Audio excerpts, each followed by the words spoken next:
ദൈവത്തെ സ്തുതിക്കുന്നു. എല്ലാ പ്രിയപ്പെട്ടവരെയും ദൈവം അനുഗ്രഹിക്കുമാറാകട്ടെ. ഇന്ന് രാത്രി ദൈവവചനത്തിൽ നിന്ന് അല്പസമയങ്ങൾ നമുക്ക് ചിന്തിക്കാം. അതിന് അടിസ്ഥാനമായിട്ട് വായിച്ച തിരുവെടുത്ത് വളരെ പരിചിതമായ ഒരു തിരുവെടുത്താണല്ലോ. ഒരിക്കൽ കൂടി ആ തിരുവെടുത്ത് വായിച്ച് സഹായിക്കണമെന്ന് കർത്തൃനാമത്തിൽ അപേക്ഷിക്കുന്നു. കൽപ്പന പ്രമാണിക്കുന്നവന് ഒരു ദോഷവും സംഭവിക്കത്തില്ല. ഇന്ന് രാത്രി ഈ വാക്യത്തെ അടിസ്ഥാനമാക്കി ചില കാര്യങ്ങൾ തിരുവചനത്തിന്റെ വെളിച്ചത്തിൽ നമുക്ക് ചിന്തിക്കാം. കൽപ്പന പ്രമാണിക്കുന്നവന് ഒരു ദോഷവും സംഭവിക്കത്തില്ല. ദൈവത്തിന് മഹത്വമുണ്ടാകട്ടെ. ഈ വേദപുസ്തകത്തിലെ ഒരു പുസ്തകമാണ് സഭാപ്രസംഗികളുടെ പുസ്തകം. നിങ്ങൾക്ക് ഇവിടെ ഇരിക്കുന്നവർക്കെല്ലാം ഇത് നന്നായിട്ട് അറിയാം. തന്നെയല്ല, ഇപ്പം ഞാൻ വാക്യം വായിച്ചപ്പോൾ ഇനി എന്നാ പറയുന്നതെന്ന് നിങ്ങൾക്കറിയാം. നിങ്ങളുടെ മുഖം അത് മനസ്സിലാക്കുന്നുണ്ട്. ഞാൻ മനസ്സിലാക്കിയാ വായിച്ച സംസാരിക്കുന്നത്. അപ്പം അറിയാത്ത ആരെങ്കിലും സമീപത്തോ ഈ ശബ്ദപരിധിയിലോ ഓൺലൈനിലോ ആരെങ്കിലും ഉണ്ടെങ്കിൽ അവരുടെ അറിവിന് ചില കാര്യങ്ങൾ മുഖവരയായിട്ട് പറയുന്നത്. നിങ്ങൾക്കിതെല്ലാം അറിയാം. നിങ്ങളുടെ ഇരിപ്പ് കാണുമ്പോഴും അറിയാം. നിങ്ങൾക്ക് ചിലർക്ക് വേറെ പോയിന്റ് അറിയാം. നിങ്ങൾക്ക് അറിവുള്ള പോയിന്റ് എല്ലാം ഒന്നും ഞാൻ പറയത്തില്ല. എനിക്കറിയാവുന്ന 1-2 കാര്യങ്ങൾ പറയാം. അപ്പോൾ ശ്രദ്ധിക്കുക, ഈ സത്യവേദ പുസ്തകം 66 പുസ്തകമടങ്ങുന്ന മഹത്തായ ഈ പുസ്തകം, ആദ്യ പുസ്തകം ഉൽപ്പത്തി പുസ്തകം, ഒടുവിലത്തെ പുസ്തകം വെളിപ്പാട് പുസ്തകം, അങ്ങനെ മൊത്തം 66 പുസ്തകങ്ങൾ. ആമേൻ. പുസ്തകത്തെ പറ്റി തകഴിയിലധികം പറയണ്ട. പുസ്തകമൊക്കെ എഴുതിയ ആളാ കടന്നു പോയത്. ആമേൻ. അദ്ദേഹത്തിൻ്റെ പുസ്തകവും കഥയും ഒക്കെ വായിച്ച് സന്തോഷിച്ചവരും ഒക്കെ ധാരാളമുണ്ട്. ആ ഭാഗത്തേക്ക് പോകുന്നില്ല. ദൈവത്തിൻ്റെ മഹത്വം. അപ്പോൾ ഈ പുസ്തകത്തിൻ്റെ വിശേഷത ആ പുസ്തകം പോലല്ല. ഈ പുസ്തകത്തിന്റെ വിശേഷത ഇത് ദൈവത്തിന്റെ വചനമാണ്. ഇതുപോലൊരു പുസ്തകം ഉലകത്തിൽ ഉണ്ടായിട്ടില്ല, ഇനി ഉണ്ടാകത്തുമില്ല, ആർക്കും ഉണ്ടാക്കാനും ഒക്കത്തില്ല. സ്തോത്രം. അത്രയ്ക്ക് ശ്രേഷ്ഠമാണ് ഈ പുസ്തകം. 66 പുസ്തകമടങ്ങുന്ന ഈ സത്യവേദ പുസ്തകം. ആദ്യ പുസ്തകം ഉൽപ്പത്തി പുസ്തകം, ഒടുവിലത്തെ പുസ്തകം വെളിപ്പാട് പുസ്തകം, മൊത്തം 66 പുസ്തകങ്ങൾ. ഇതുപോലൊരു പുസ്തകം ആമേൻ സ്തോത്രം നമ്മുടെ കരത്തിൽ ലഭിച്ചത് തന്നെ വലിയ മഹാഭാഗ്യമാണ്. ഇതെടുത്തത് തന്നെ വലിയ മഹാഭാഗ്യമാണ്. ഈ പുസ്തകം എടുക്കേണ്ടതുപോലെ എടുത്ത ആർക്കും ഒരു ദോഷം വന്നിട്ടില്ല, വരത്തുമില്ല. ഇത് ചെന്ന് കയറിയ വീടിന് അനുഗ്രഹവും വീടിൻ്റെ മുഖച്ഛായയും മാറിയിട്ടുണ്ട്. ഈ പുസ്തകം ഏത് ദേശത്ത് ഉയർത്തപ്പെട്ടോ ആ ദേശത്തിന് സ്ഥിതിക്കും ആമേൻ നിലയ്ക്കുമൊക്കെ മാറ്റം വന്നിട്ടുണ്ട്. ഇനിയും ഈ ലോകത്തിന് മാറ്റം വരുത്തുവാൻ കഴിവുള്ള ഒരേ ഒരു പുസ്തകം ഈ സത്യവേദ പുസ്തകമാണ്. ഇത് ചുട്ടുകളഞ്ഞവരുണ്ട്, പറിച്ചു കീറിയവരുണ്ട്, ഇത് ആമേൻ കൂട്ടിയിട്ട് കത്തിച്ചവരുണ്ട്, അങ്ങനെ ധാരാളം ആൾക്കാരുണ്ട്. പക്ഷേ കത്തിക്കും തോറും ചുടും തോറും ഈ പുസ്തകത്തിൻ്റെ മൂല്യവും ഇതിൻ്റെ ആഴവും വർദ്ധിച്ചുകൊണ്ടിരിക്കുക. ഇന്ന് രാത്രിക്കും ഈ സത്യപുസ്തകം കരത്തിലേന്തി ഇത്രയും പേർക്ക് ഇവിടെ ഒന്നിച്ച് സമ്മേളിച്ച് ദൈവത്തെ മഹത്വപ്പെടുത്തുവാൻ ഇടയായതിൽ ഞാൻ കർത്താവിന് മഹത്വം കരയേറ്റുകയാ. ഇതെടുക്കേണ്ടത് പോലെ എടുത്താൽ നിനക്കും നിന്റെ കുടുംബത്തിനും ഒരു ദോഷവും വരികയല്ല. Praise the lord. വേദഗ്രന്ഥത്തിലെ ദിവ്യവചനങ്ങൾ മാധുര്യമേറിടും തേനിനേക്കാൾ, പാതയ്ക്കു ദീപവും ആത്മാവിൻ വാളതും പാറയെ പൊട്ടിക്കും ചുറ്റികയും. പാതയ്ക്കു ദീപവും ആത്മാവിൻ വാളതും പാറയെ പൊട്ടിക്കും ചുറ്റികയും. പാരിലിതുപോലെ മറ്റൊരു ഗ്രന്ഥവും പാരായണം ചെയ്തിട്ടില്ല ന്യൂനം. 2 ഭാഗങ്ങൾ മുണ്ടതിലാകവെ 66 പുസ്തകങ്ങൾ. 2 ഭാഗങ്ങൾ മുണ്ടതിലാകവെ 66 പുസ്തകങ്ങൾ. ഉൽപ്പത്തി തൊട്ടും മലാക്കി വരെയുള്ള 39 പുസ്തകങ്ങൾ.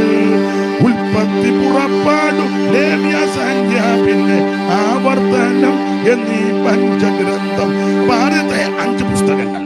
ഉൽപ്പത്തി പുസ്തകം, പുറപ്പാട് പുസ്തകം, ലേവ്യ പുസ്തകം, സംഖ്യാ പുസ്തകം, പിന്നെ താരോട്ട് പുസ്തകങ്ങളാ യോശുവയുടെ പുസ്തകം മുതൽ. അങ്ങനെ പഴയ നിയമത്തിൽ മലാക്കി പ്രവചന പുസ്തകം കൊണ്ട് അവസാനിപ്പിക്കുന്നു. പുതിയ നിയമത്തിലേക്ക് വരുമ്പോൾ മത്തായി സുവിശേഷം പ്രാരംഭ പുസ്തകം. ഇത് നിങ്ങൾക്കറിയാം.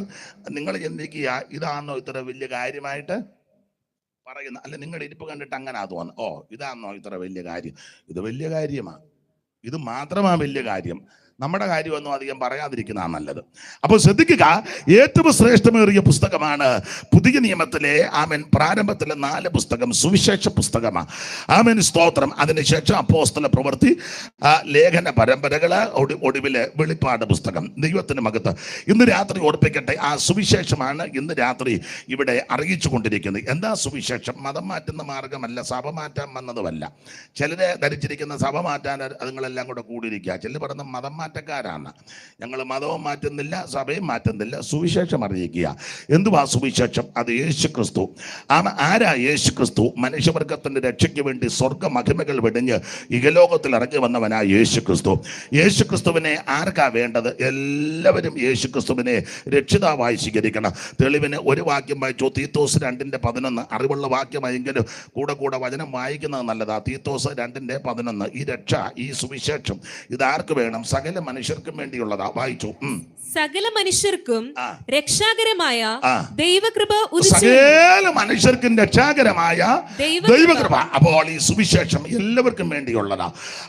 എല്ലാവരും ഇത് കേൾക്കണം. അപ്പോൾ എല്ലാവർക്കും കേൾക്കാൻ പറ്റുന്ന, കേൾക്കാൻ കൊള്ളാവുന്ന, കേൾക്കാൻ അത് സുഖമുള്ള ഒന്നേ ഉള്ളത് സുവിശേഷം. നല്ല വാർത്ത, ഗുഡ് ന്യൂസ്, സദ്വർത്തമാനം. അതെന്തുവാ? യേശു ക്രിസ്തു.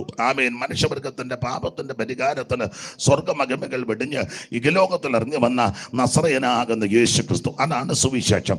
ഈ സുവിശേഷത്തെ തകർക്കാനും നശിപ്പിക്കാനും അനേകരെ കച്ച കെട്ടി രംഗത്ത് വന്ന്, എൻ്റെ ഭാഷയിൽ പറയാറുണ്ട്, കച്ച അടിഞ്ഞു പോയതല്ലാതെ സുവിശേഷത്തിന് കോട്ട ഒന്നും വന്നില്ല. ഏബ്രഹാം ജോർജ് അവറുകൾ ഇപ്പോൾ ഓർപ്പിച്ചതുപോലെ അനേകരെ ചുട്ടുകൊള്ളുന്നു, അനേകരെ നാട് കടത്തുന്നു, അനേകരെ പെടലി കണ്ടിക്കുന്നു. അങ്ങനെ എന്തെല്ലാം കോളിളക്കങ്ങൾ സുവിശേഷത്തോട് ബന്ധപ്പെട്ട് മതഭ്രാന്തന്മാർ സുവിശേഷ വിരോധികളും കൂടെ ചെയ്തിട്ടും ഇത് നശിച്ചു പോകാത്ത മാർഗം കാരണം എന്നാന്ന് ചോദിച്ചാൽ, ഇത് ഉയർത്തെഴുന്നേറ്റ മാർഗമാണ്. ചത്തടിഞ്ഞ മാർഗമല്ല, മണ്ണോട് മണ്ണായി പോയ മാർഗമല്ല. 3-ാം ദിവസം ഉയർത്ത് ഇന്നും ജീവിക്കുന്ന മാർഗമാണ് സുവിശേഷം. യേശു ക്രിസ്തു ഇന്നും ജീവിക്കുന്നു. ആ കരമുയർത്തി കർത്താവിന് മഹത്വം കൊടുത്താട്ടെ. ചേർന്ന് പാടാം. കൊല്ലുന്ന മരണത്തിൻ കൊരതര വിഷപ്പല്ലു തകർത്തതാകയാൽ കൊല്ലുന്നു. ചേർന്ന് കൈയടിച്ച്. വിഷപ്പല്ലു തകർത്തതാകയാ ഇനി തല്ലും നമ്മൾ വെല്ലു വിളിക്കുകയാ. ഹല്ലേലൂയ, ജയം ഹല്ലേലൂയ. യേശു കർത്താവ് ജീവിക്കുന്നു.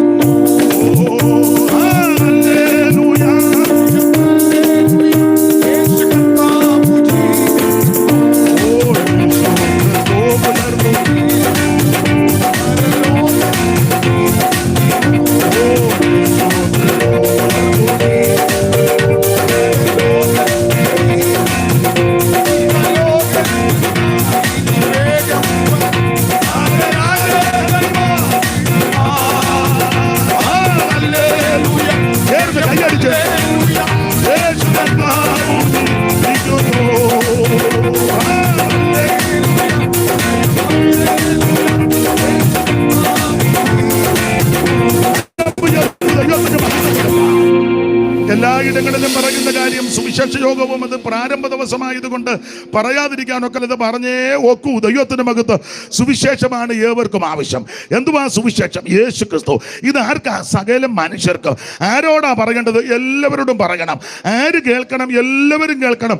49-ാം സങ്കീർത്തനം പ്രാരംഭ വാക്യത്തിൽ സകല ജാതികളും ഇത് കേൾക്കണമെന്ന. വായിച്ചോ മോളെ? 49-ന്റെ 1-ാമത്തെ വാക്യം, സങ്കീർത്തനം 49-ന്റെ പ്രാരംഭ വാക്യം. സകല ജാതികളുമായുള്ള ജാതികളുമായുള്ളവരെ ഇത് കേൾക്കണം. ഈ ദേശത്ത് ബഹുമാന്യരായ സമീപവാസികളാകുന്ന മാന്യരായ പ്രിയപ്പെട്ടവരോട് ഓർപ്പിക്കാൻ, എല്ലാവരും ഇത് കേൾക്കണം. അനുസരിക്കൂ, അനുസരിക്കാതിരിക്കൂ തീരുമാനിക്കണം. അനുസരിച്ചാൽ അനുസരിക്കുന്ന രക്ഷയാ. അനുസരിച്ച പ്രിയപ്പെട്ടവർ ഇതിനകത്തിരിക്കുന്ന അനുസരിച്ചതിന് ശേഷം ഒരു ദോഷവും വന്നിട്ടില്ല. തിരുവചനം പഠിപ്പിക്കുന്നത് യഹോവയ്ക്ക് ഒരു ദോഷമില്ലാത്തതാണ് നിന്നെ പരിപാടി. എല്ലാവരും കേൾക്കേണ്ടത് ആ സുവിശേഷം. എല്ലാവർക്കും ഇത് ആവശ്യമാണ്. നമുക്ക് ബുദ്ധിമുട്ടും നിരാശയും തകർച്ചയും ഭീതിയും ചിത്തഭ്രമവും ഉളവാക്കുന്ന വാർത്തകളാണ് ഓരോ ദിവസവും കേൾക്കുന്നത്. അങ്ങനെയുള്ള വാർത്തകൾ കേൾക്കുന്ന ഈ സമയങ്ങളിൽ നല്ല വാർത്ത ഒന്നേ ഉള്ളൂ, അത് സുവിശേഷം. അതാണ് ദൈവകൃപയിൽ ശരണപ്പെട്ട് ഇന്നും നാളെയും മറ്റന്നാളും ഇവിടെ അറിയിക്കുവാൻ ഈ കാര്യങ്ങൾ ക്രമീകരിച്ചിരിക്കുന്നത്. അതുകൊണ്ട് ഈ ശബ്ദപരിധികൾ കേൾക്കുന്ന പ്രിയപ്പെട്ടവരോട് ഓർപ്പിക്കട്ടെ, ഇവിടെ വന്നിരുന്ന് നിങ്ങളുടെ ദൈവമായ യഹോവയുടെ വചനം കേൾപ്പീൻ. ആമേൻ. നിങ്ങൾക്കും തന്നെ കുടുംബത്തിനും രക്ഷയും അനുഗ്രഹവും സമാധാനവും ഉണ്ടാകും. അപ്പോൾ സുവിശേഷം എല്ലാവർക്കും ആവശ്യമാണ്. ഈ സുവിശേഷം വന്നതുകൊണ്ടാണ് നാടിൻ്റെയും വ്യക്തികളുടെയും ജീവിതത്തിനൊക്കെ വലിയ വ്യത്യാസമുണ്ടായത്. ചരിത്രത്തിലേക്കൊന്നും പോകുന്നില്ല. എന്നേക്കാൾ നന്നായിട്ട് ചരിത്രം പഠിച്ചവരും പഠിപ്പിക്കുന്നവരും അറിവുള്ളവരുമാണ് എന്നെ കേൾക്കുന്നത്. വിശേഷിച്ച് കുട്ടനാടിനെ സംബന്ധിച്ച് ഏബ്രഹാം ജോർജ് അവർ ഭൂമിശാസ്ത്രപരമായ ചില കാര്യം പറഞ്ഞു. അത് പരമാർത്ഥമായ കാര്യമാണ്. ഇപ്പോൾ ആ റോഡും സൗകര്യവും യാത്രയ്ക്ക് കുറച്ചുകൂടെ എളുപ്പം ഉണ്ടായത്. പണ്ട് വള്ളവും വെള്ളവും ബോട്ടും ഒക്കെ ആയിരുന്നു. എന്നിരുന്നാലും ഈ കുട്ടനാട് വളരെ ശ്രേഷ്ഠതയുള്ള സ്ഥലമാണ്. ഒത്തിരി വിശേഷതകളുണ്ട്. ഇവിടുത്തെ തകഴി എന്ന് പറയുമ്പോൾ തന്നെ അറിയാമല്ലോ. വേറെ തകഴി അതെന്നതാ ആരും ചോദിക്കില്ല, ബോധമുള്ളവരത്തും ചോദിക്കില്ല തകഴി എന്നതാണ്. കാരണം വിവരമുള്ളവർക്കെല്ലാം അറിയാം തകഴി എന്നാന്നും തകഴിയിൽ ആരൊക്കെ ഉണ്ടെന്നും. മനസ്സിലായല്ലോ. അപ്പോൾ അത് കുട്ടനാടിൻ്റെ പ്രധാനപ്പെട്ടൊരു സ്ഥലമാണ്. കാവാലം, അത് എൻ്റെ പേര് അദ്ദേഹം പറഞ്ഞെങ്കിലും അതിലൊക്കെ വലിയ പുള്ളിക്കാരവിടെ ഉണ്ട്. ലോകപരമായി പഠിക്കുമ്പോൾ കാവാലത്ത് മുരിക്കൻ, കായൽ രാജാവാ മുരിക്കൻ, വലിയ പ്രഗത്ഭനായിരുന്നു. കായൽ രാജാവ് മനസ്സിലാകാഞ്ഞിട്ടാണ് ഇങ്ങനെ ഇരിക്കുന്നത്. 3 കായൽ സ്വന്തമായിരുന്നെന്ന്. 3 കായൽ 2 പറ കണ്ടമായിട്ടിരിക്കുന്ന ചിന്നയുടെ ഗമ കാണണം. നടന്നുള്ള പോക്ക് കാണാം. ആകെ 2 പറ കണ്ടേ. അരുവാളുമായിട്ടുള്ള പോക്ക് കണ്ടാൽ നിന്നെ ഇപ്പം കണ്ടിക്കുമെന്നും പറഞ്ഞ. അന്നേരം അയാൾ 3 കായൽ സ്വന്തമായിരുന്നു. ചിത്തിര മാർത്താണ്ട റാണി. അപ്പോൾ അത്രയ്ക്ക് പ്രഗത്ഭനായിരുന്നു. അതുപോലെ സർദാർ KM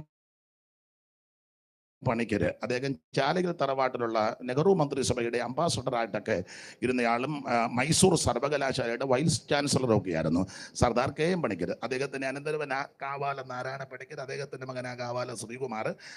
അവരുടെ അനന്തരവന്മാരായിട്ട് വരും ലളിത പത്മിനി രാഗിണി, ട്രാവൻകൂർ സിസ്റ്റേഴ്സ്, അവരൊക്കെ വലിയ പ്രഗത്ഭന്മാരാണ്. കസിനാണ് ഡോക്ടർ അയ്യപ്പ പണിക്കർ. അപ്പം കുട്ടനാട്ടിൽ ഒത്തിരി പ്രഗത്ഭനുണ്ടെന്ന് ഞാനൊന്ന് പറഞ്ഞതേ ഉള്ളൂ.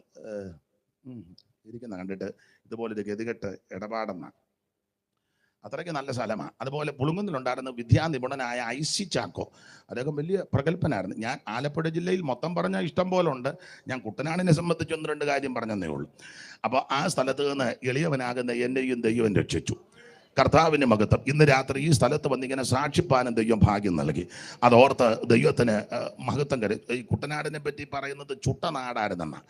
ചുട്ടനാട് ലോപിച്ച് കുട്ടനാടാണെന്നും ചെങ്കൂട്ടവൻ്റെ നാടാണെന്നും കരിമാടി കുട്ടൻ അദ്ദേഹത്തിൻ്റെ അങ്ങനെയൊക്കെ ഉള്ള ഒത്തിരി ചരിത്രങ്ങളുണ്ട്. ആ ഭാഗത്തേക്കൊന്നും ഞാനിപ്പോൾ പോകുന്നില്ല, നിങ്ങൾക്ക് നന്നായിട്ട് അറിയാമല്ലോ. എന്തായാലും കൊള്ളാം, ഈ ദേശത്ത് അവിടെവിടങ്ങളിലായി അനേകരെ ദൈവം എഴുന്നേൽപ്പിച്ചതോർത്ത് ദൈവത്തിന് മഹത്വം കരയേറ്റുകയാണ്. അപ്പോൾ ഈ സുവിശേഷം വന്നതുകൊണ്ടാണ് ഇതിനെല്ലാം മാറ്റം വന്നത്. ഏതിന്? ഒരു കാലത്ത് മനുഷ്യർക്ക് അയിത്തമുള്ള കാലമുണ്ട്. അയിത്തം റോഡിൽ കൂടെ നടക്കാൻ മേല, പട്ടിക്കും പന്നിക്കും ഒക്കെ നടക്കാൻ. താറാവിന് യഥേഷ്ടം നടക്കുകയും അപ്പിയിടുകയും ചെയ്യാം, മനുഷ്യനൊക്കുകയില്ല. താറാവ് പോകുമ്പോഴെല്ലാം അങ്ങനെയാണല്ലോ പോകുന്നത്. താറാവിന് വഴിയൊക്കെ നടക്കാം, മനുഷ്യന് നടക്കാൻ മേല. അങ്ങനത്തെ ഗതികേടുള്ളൊരു കാലം ഉണ്ടായിരുന്നു. മാത്രമല്ല പാടത്ത് പണിയെടുത്താൽ എല്ലാവർക്കും കൂലി കൃത്യം കൊടുക്കത്തില്ല. അന്ന് കൂലിയാൻ കണക്കിന്, പഴയ കൂലിയാൻ അറിയാവുന്ന അപ്പച്ചന്മാർ കാണും ഇല്ലേ അപ്പച്ച? അപ്പച്ച കൂലിയാൻ കൈപൊക്കിക്ക് അറിയാൻ ആരേലും ഉണ്ടോന്ന്?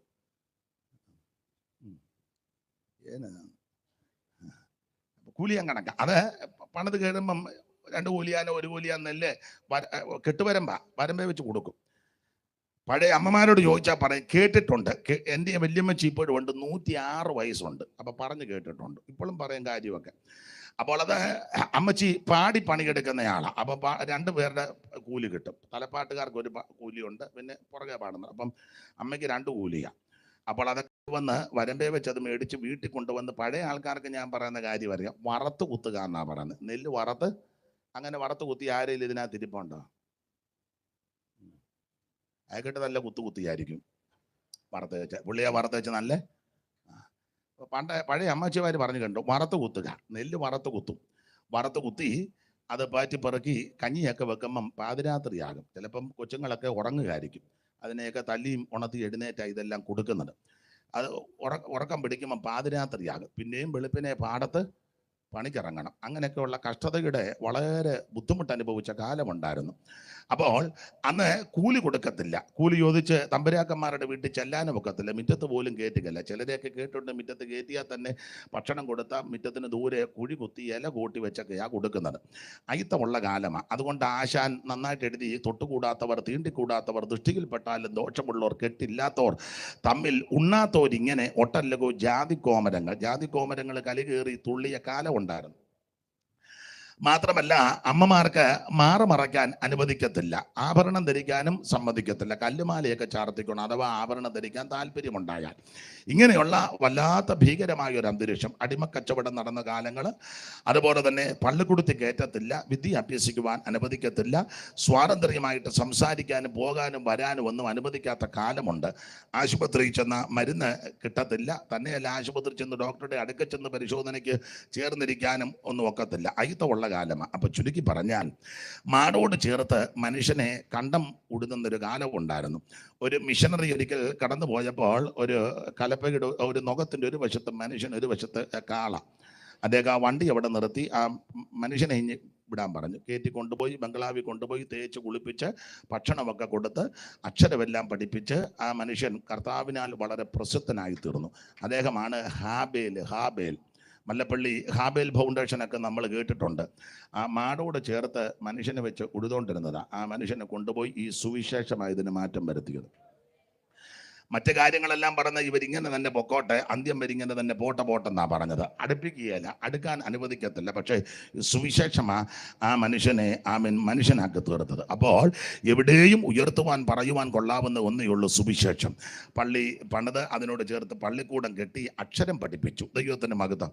ഞങ്ങളുടെ നാട്ടിലെ ഒരു പഴയ സ്കൂളുണ്ട്. അത് മിഷണറിമാർ തുടങ്ങിയതാണ്, സായിപ്പന്മാർ തുടങ്ങിയതാണ്. ഏതാണ്ട് 180 കൊല്ലത്തോളം പഴക്കമുണ്ട് ഇപ്പം. അപ്പോൾ 180 കൊല്ലം മുമ്പ് സ്കൂൾ തുടങ്ങിയതാണ്, CMS സ്കൂള്. CMS മിഷണറിമാർ കാവാലത്ത് വന്ന് അവർ ആ ദർശനത്തോടെ വന്ന് തുടങ്ങിയതാണ്. പള്ളിയോട് ചേർത്ത് പള്ളിക്കൂടം പണിത് അക്ഷരം പഠിപ്പിച്ചു. ആ ദേശത്തെ ആദ്യത്തെ സ്കൂളും അതാണ്. ആ ദേശത്തുള്ളവരെല്ലാം അക്ഷരം പഠിച്ചത് ആ സ്കൂളിൽ വന്നാണ് പഠിച്ചത്. അതിന് മുഖാന്തരം ഈ സുവിശേഷം വന്നത് കൊണ്ടാണ്. അല്ലെ, ഇപ്പോഴും എഴുതാനും വായിക്കാനും ഒന്നും അറിയത്തില്ല. അത് ഞങ്ങളുടെ അവിടെയുള്ള പഴയ അപ്പച്ചന്മാരും അമ്മച്ചിമാരും എല്ലാം അക്ഷരം പഠിച്ചത് സ്കൂൾ വന്നത് കൊണ്ടാണ്. മനസ്സിലായോ? സ്കൂൾ വരാത്തടത്തല്ല ഇപ്പോഴും ഗതികെട്ട് പലതും കിടക്കുക. സ്തോത്രം, സമ്മതിക്കുകയല്ലോ. അപ്പോൾ ഇത് സുവിശേഷത്തിന്റെ മാറ്റൊലി വന്നത് കൊണ്ടാണ് ഇതിനെല്ലാം മാറ്റം വന്നത്. ആമേൻ. മാറ്റം വരുത്തുവാൻ കഴിവുള്ളത് സുവിശേഷമാണ്. പിന്നെ ഇതിനോട് കിടപിടിച്ച പിന്നെ നവോത്ഥാന നായകന്മാരും ഭരണ പരിഷ്കർത്താക്കളും സാമുദായിക നേതാക്കന്മാരുമൊക്കെ ഇതിന് പിന്നീട് വന്നു. രാഷ്ട്രീയ പ്രമുഖരുമൊക്കെ വന്നു. അത് മറക്കുന്നില്ല. പക്ഷേ ഇതിനെല്ലാം മൂല കാരണം ഈ സുവിശേഷം വന്നതാണ്. എവിടെയും ഉയർത്തുവാൻ, ആരോടും എവിടെയും പറയുവാൻ കൊള്ളാവുന്ന ഒന്നേ ഉള്ളൂ, സുവിശേഷം. ആ സുവിശേഷം എന്തുവാ? യേശു ക്രിസ്തു. എന്തിനാ? സകല മനുഷ്യരുടെയും രക്ഷയ്ക്ക്. ഇന്ന് രാത്രി എന്നെ കേൾക്കുന്ന പ്രിയരെ, രക്ഷപ്പെടാൻ ഒരേ ഒരു മാർഗം നസറയനാകുന്ന യേശു ക്രിസ്തു. മറ്റൊരുത്തലും രക്ഷയില്ല. നാം രക്ഷിക്കപ്പെടുവാൻ ഒരേ ഒരു വഴി നസറയനാകുന്ന യേശു ക്രിസ്തു. ഞാൻ പറഞ്ഞല്ലോ, അമ്മച്ചി പറഞ്ഞു കേട്ടിട്ടുണ്ട്, പാടത്ത് പണിയെടുത്താൽ കൂലി കൊടുക്കത്തില്ല. രാവിലെ പണിക്കിറങ്ങണം, വൈകുന്നേരം ആയാലും കയറ്റി വിടുകയില്ല. ഇപ്പോഴല്ല, വർഷങ്ങൾക്ക് മുമ്പാണ്. അപ്പോൾ ആ സമയത്ത് കൂലിക്ക് വലിയ ബുദ്ധിമുട്ടൊക്കെ വന്നപ്പോൾ പറഞ്ഞു കേട്ടിട്ടുണ്ട്. അന്നത്തെ പാർട്ടിക്കാർ പറഞ്ഞു, ഇനിയിപ്പം രാവിലെ ഇറങ്ങണ്ട, വൈകിട്ട് ഇനി കയറുകയും വേണ്ട, ഞങ്ങൾ പറയുമ്പോൾ ഇറങ്ങണം, ഞങ്ങൾ പറയുമ്പോൾ കയറി പോരാൻ പറഞ്ഞു. അപ്പോൾ ആ പഴയ അമ്മമാരും അപ്പന്മാരും ചോദിക്കോ, തല്ല് കൊണ്ട് ഊപ്പാട് വരുമെന്ന്. ഇല്ല, തല്ല് കൊള്ളത്തില്ല, തല്ല് കൊള്ളിക്കുകയല്ലെന്ന് പറഞ്ഞ്. അതിനാ മാർഗം. അപ്പോൾ അവർ അന്നത്തെ പാർട്ടിക്കാർ പറഞ്ഞു, കൊടി ഞങ്ങൾ പൊക്കും, കൊടി പൊക്കുമ്പോൾ നിങ്ങൾ കണ്ടത്തിലിറങ്ങണം. അത് അവർ ടൈമുണ്ട്. ഞങ്ങൾ കൊടി പൊക്കുമ്പോൾ നിങ്ങൾ കണ്ടത്തിലിറങ്ങണം, ഞങ്ങൾ കൊടി കാണിക്കുമ്പോൾ കരയ്ക്കോട്ട് കയറുമ്പോൾ കൂലിയൊക്കെ ഞങ്ങൾ മേടിച്ചു തരാമെന്ന് പറഞ്ഞു. അമ്മച്ചി പറഞ്ഞു കേട്ടുണ്ട്. അങ്ങനെ അവർ മേടിച്ചു കൊടുക്കുകയും ചെയ്തു. അന്ന് ഈ പദത്തിന് പ്രശ്നമുള്ള സമയമുണ്ട്. പഴയ ആൾക്കാർക്കറിയാം, പദം വളർന്നപ്പോഴേ 5-1 പിന്നെ അത് 7-1, അത് 5-1 തർക്കമുണ്ടായി. 10-1. അത് താപ്പും മുപ്പറക്കൊട്ടയും കുറ്റിയും ചങ്ങഴിയും ഒക്കെ അറിയാമല്ലോ. പിന്നെ നാഴി, ചങ്ങഴി. പിന്നെ പഴയ കണക്കുണ്ട്, അരക്കാല് മാഹാണി മുണ്ടാണി, കാരരയ്ക്കാൽ മുക്കാൽ മാഹാണി മുണ്ടാണി. ആരോട് പറയാം? അപ്പൊ ചുരുക്കി പറഞ്ഞാൽ അങ്ങനെയുള്ള കണക്കൊക്കെയായിരുന്നു. അപ്പോ അതിനെല്ലാം മാറ്റം വരുത്തി. ആമേൻ. ഒരു പാട്ടിന്റെ വരി ഉണ്ടല്ലോ, ജോലി ചെയ്തു വിയർപ്പൊഴുക്കി കൂലി ചോദിച്ചാൽ ഉടനെ പോകണമെന്നോതുമതും ശരിയോ തെറ്റോ. ജോലി ചെയ്തു വിയർപ്പൊഴുക്കി കൂലി ചോദിച്ചാൽ ഉടനെ പോകണമെന്നോതുമതും ശരിയോ തെറ്റോ. ഇത് ശരിയോ തെറ്റോ.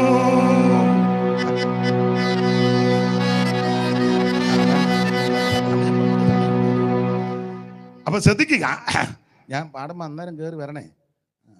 അവിടെ ഒരു കസേരയായിട്ടിരിക്കുന്നതായിരിക്കും നല്ലത്. അവിടെ നിന്ന് ഇവിടെ നടന്നു വരുമ്പോൾ ഒരു വരി തീരും. ജോലി ചെയ്തു മിയർപ്പൊഴുക്കി കൂലി ചോദിച്ചാൽ ഉടനെ പോകണമെന്നോതുമതും ശരിയോ തെറ്റോ. ജോലി ചെയ്തു വിയർപ്പൊഴുക്കി കൂലി ചോദിച്ചാൽ ഉടനെ പോകണമെന്നോതുമതും ശരിയോ തെറ്റോ. ഉള്ളിലെ വിഷം നിറച്ചു പഞ്ചസാര കുറച്ചു, ഉള്ളിലെ വിഷം നിറച്ചു പഞ്ചസാര കുറച്ച് ചെയ്യുവതും ശരിയോ തെറ്റോ. ജോലി ചെയ്തു വിയർപ്പൊഴുക്കി ഉടനെ പോകണമെന്നോതുമതും ശരിയോ തെറ്റോ. അത് ശരിയോ തെറ്റോ.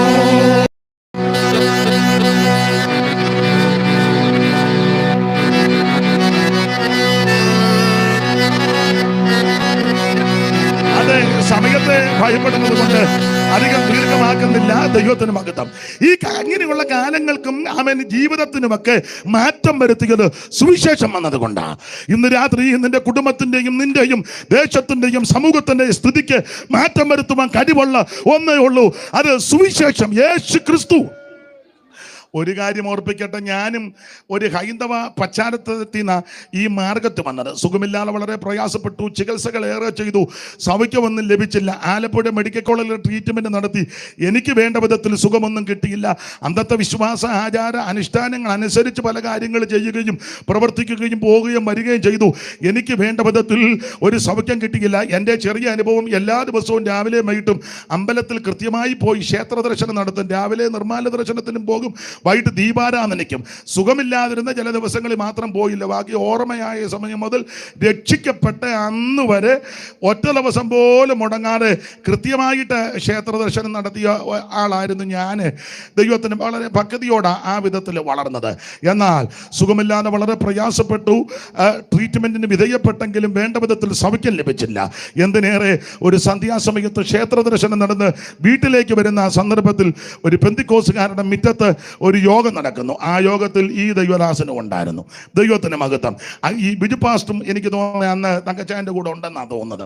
ദൈവത്തിന് മഹത്വം. ഇവരെല്ലാവരും കൂടെ ചേർന്ന് യോഗം നടത്തി. ജോയിച്ചൻ അവിടെ ഇരിപ്പുണ്ടെന്ന് തോന്നില്ലയോ? ജോയിച്ചനും ഉണ്ടായിരുന്നു. കർത്താവ് ജോയിച്ചൻ പാടിയ നമ്മൾ ഒരു പാട്ട് ഞാൻ ഈ ആദ്യത്തെ കാര്യങ്ങളെല്ലാം ഓർത്തിരിക്കും. അപ്പം അന്ന് ഞങ്ങൾ പൈറ്റുമാക്കിയടുത്ത് ഒരു വീട്ടിലെ യോഗം നടത്തി. മുറ്റത്താ യോഗം. ചിക്കബ മുറ്റത്തിട്ട, വേറെ വായൊന്നുമില്ല, വലിയ മുഴുത്ത ചിക്കബ എന്ന് പറഞ്ഞാൽ അറിയാമല്ലോ.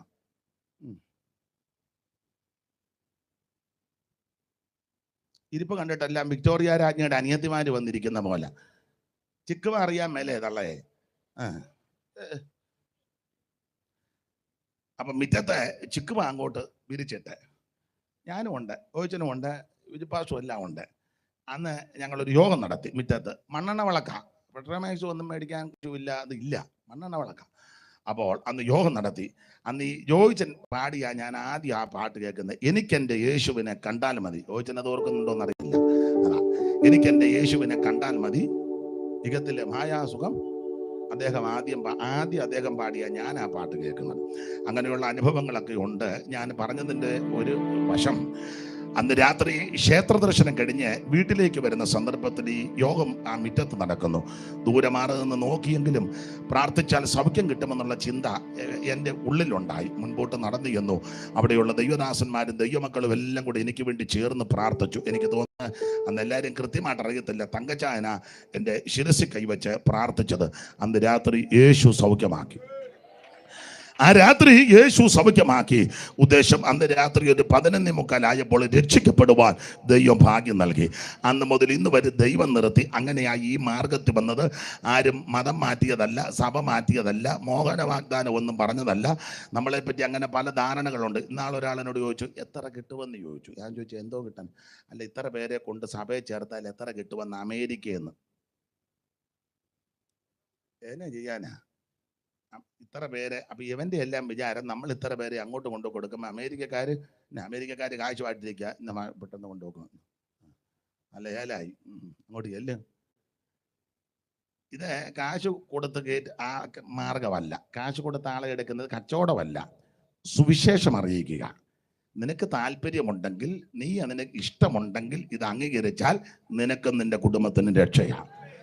പറയുക എന്നുള്ളത് ഞങ്ങളുടെ കർത്തവ്യമാണ്. ആരെയും നിർബന്ധിക്കത്തില്ല, ഞങ്ങൾ ആരെയും സമ്മർദ്ദം ചെയ്യും. ഇത് നോട്ടീസ് നിങ്ങൾ വായിച്ചേ. ഇത് മതപ്രസംഗമല്ല, അതാ മതം മാറ്റുകയല്ല. ഇതിനകത്ത് മതപ്രസംഗമല്ല. ഇതിനകത്ത് എഴുതിയേക്കുന്ന സുവിശേഷ യോഗവും സംഗീതവരും. ഇതിനകത്ത് മതപ്രസംഗം എന്നൊരൊറ്റ വാചകമല്ല. അങ്ങനെ ഉണ്ടെങ്കിൽ ഞാൻ ഇനി പ്രസംഗിക്കുന്നില്ല. ഇത് മതപ്രസംഗമല്ല, ഇത് സുവിശേഷം അറിയിക്കുക എന്ന് പറഞ്ഞാൽ എല്ലാവരും കേൾക്കണം സുവിശേഷം. സുവിശേഷം എല്ലാവർക്കും ആവശ്യമാണ്.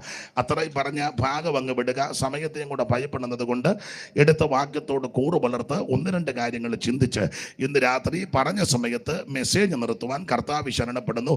വായിച്ച തിരുവെടുത്ത് ഒന്നുകൂടെ വായിക്കാം. കൽപ്പന പ്രമാണിക്കുന്നവന് ഒരു ദോഷവും സംഭവിക്കത്തില്ല. ഇത് ദൈവത്തിന്റെ കൽപ്പനയാ. ഈ വിശുദ്ധ തിരുവെടുത്തിൽ ഇങ്ങനെ ആ വാക്യം എല്ലാ തിരുവെടുത്തും അവൻ ദൈവശ്വാസ്യമാകയാൽ. അപ്പോൾ ഇതിനകത്ത് പറഞ്ഞിരിക്കുന്ന കാര്യമല്ല, ദൈവത്തിന്റെ വചനമാണ്, ദൈവത്തിന്റെ കൽപ്പനയാ. അതുകൊണ്ട് ഇന്ന് രാത്രി ഓർപ്പിക്കുക, കൽപ്പന പ്രമാണിക്കുന്നവന് ഒരു ദോഷവും സംഭവിക്കത്തില്ല. ഇന്ന് രാത്രിയിൽ ദൈവകൽപ്പന പ്രമാണിക്കുവാൻ, ദൈവകൽപ്പന അനുസരിക്കുവാൻ ആര് സമർപ്പിക്കും, അവർക്ക് ഒരു ദോഷവും സംഭവിക്കുകയല്ല. കർത്താവ് ഒരിക്കൽ യഹൂദന്മാരോടുമൊക്കെ സംസാരിച്ച വേളയിൽ കർത്താവ് ശിഷ്യന്മാരോടും സമ്പാദിച്ച വേളയിൽ പറഞ്ഞു, എന്നെ സ്നേഹിക്കുന്നവൻ എൻ്റെ കൽപ്പന പ്രമാണിക്കും. ദൈവത്തെ സ്നേഹിക്കുന്നത്, എല്ലാവരും ദൈവത്തെ സ്നേഹിക്കുന്നതാ. 1-2 കാര്യം അവിടെ ഒന്ന് സൂചിപ്പിച്ചു പോകാം. കാണുന്ന സഹോദരനെ സ്നേഹിക്കാത്ത നീ കാണാത്ത ദൈവത്തെ സ്നേഹിക്കുന്നു എന്ന് പറഞ്ഞാൽ അതും മണ്ടത്തരമാണ്, വിഡ്ഢിത്തമാണ്. അത് കേട്ട് ചിലപ്പോൾ ഇളകും. ഞാൻ ഇളകുകയല്ല. സ്വന്തം സഹോദരനോട് മിണ്ടുകയല്ല, സഹോദരിയോട് മിണ്ടുകയല്ല, അയലത്തുകാരോട് മിണ്ടുകയല്ല, അപ്പനോടും അമ്മയോടും മിണ്ടുകയല്ല, സഹോദരങ്ങളോട് യാതൊരു മിണ്ടാട്ടവുമില്ല. ദൈവത്തെ സ്നേഹിക്കുന്ന പറഞ്ഞ് വെളുപ്പിനെ 5:30 കുർബാനയ്ക്ക് കുമ്പനാട്ടി എന്ന് തമ്പേറ് മേടിച്ച് കമത്തിട്ട് അടിച്ച് പൊട്ടിക്കുക. എന്തിനാ? ദൈവത്തെ സ്നേഹിക്കുന്നു. പിന്നെ 4:45 നിർമ്മാല്യ ദർശനം. ഈ തടുപ്പത്ത് കുളിച്ചേച്ച് പോവുക ഈറനോടെ. സ്വന്തം സഹോദരനെ സ്നേഹിക്കാത്ത, സഹോദരിയെ സ്നേഹിക്കാത്ത, മാതാപിതാക്കളെ സ്നേഹിക്കാത്ത, അയലത്തുകാരനെ സ്നേഹിക്കാത്ത, മനുഷ്യനെ സ്നേഹിക്കാത്ത നീ എങ്ങനെ ദൈവത്തെ കണ്ട് സ്നേഹിക്കുന്നെന്ന് പറയുന്നത്? അത് ചുമ്മാ വിഡ്ഢിത്തം പറയുന്നതാ. ആദ്യം കാണുന്നവനെ സ്നേഹിക്കണം. ആ സ്നേഹിക്കണമെങ്കിൽ ആദ്യത്തെ ഒരു കാര്യമുണ്ട്, നമ്മൾ നമ്മളെ ഒന്ന് സ്നേഹിക്കണം. അങ്ങനെയാണല്ലോ യേശു പറഞ്ഞേ, നിന്നെ പോലെ തന്നെ. അപ്പം ആദ്യം നമുക്ക് നമ്മളോട് സ്നേഹം വേണം. ഞാൻ എപ്പോഴും പറയും, എനിക്ക് എന്നോട് സ്നേഹമാണ്. എൻ്റെ ഈ ശബ്ദവും രീതിയും പ്രകൃതിയൊക്കെ എനിക്കിഷ്ടമാണ്, എനിക്ക് എന്നോട് സ്നേഹം. അതുകൊണ്ടാണ് എനിക്ക് നിങ്ങളെ സ്നേഹിക്കാൻ പറ്റുന്നത്. ചിലക്കതില്ലല്ലോ. ഉദാഹരണം, ചില പിള്ളേർ ശുണ്ടി എടുത്ത് അമ്മമാരുടെ ഒക്കെ വരുമ്പോൾ ചില അമ്മമാർ പറഞ്ഞത്, പക്ഷേ അത് ഞാൻ എന്നെ തന്നെ ഇഷ്ടപ്പെടാതായിരിക്കുന്നത്. ഇതൊക്കെ വേണം. അപ്പം നമുക്ക് നമ്മളോട് തന്നെ വലിയ തൃപ്തിയില്ല. പിന്നെ എങ്ങനെയാണ് നമ്മൾ അപ്പുറത്തുകാരെ എങ്ങനെയാണ് സ്നേഹിക്കുന്നത്? അതുകൊണ്ട് ദൈവം സ്നേഹമാണ്.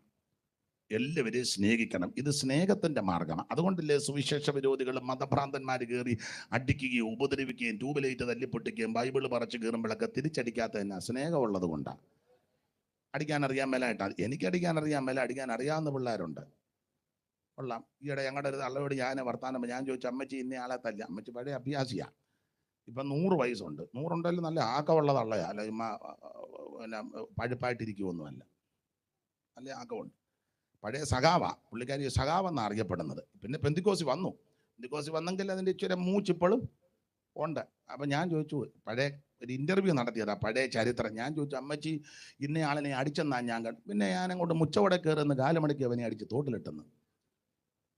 ഇപ്പോഴും നല്ല വീര്യമാണ്. അല്ല, അങ്ങനെ അടിക്കാൻ അറിയാവുന്നവരുണ്ടെന്നാണ് പറഞ്ഞത്.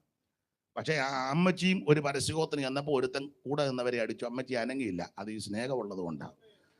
തള്ളയുടെ പഴയ സ്വഭാവനെ അടിച്ചവനെ ആറ്റി താത്തേനും സ്തോത്രം. അടിച്ച് താത്തവൻ വീട് കയറി തല്ലിയാലും തള്ള.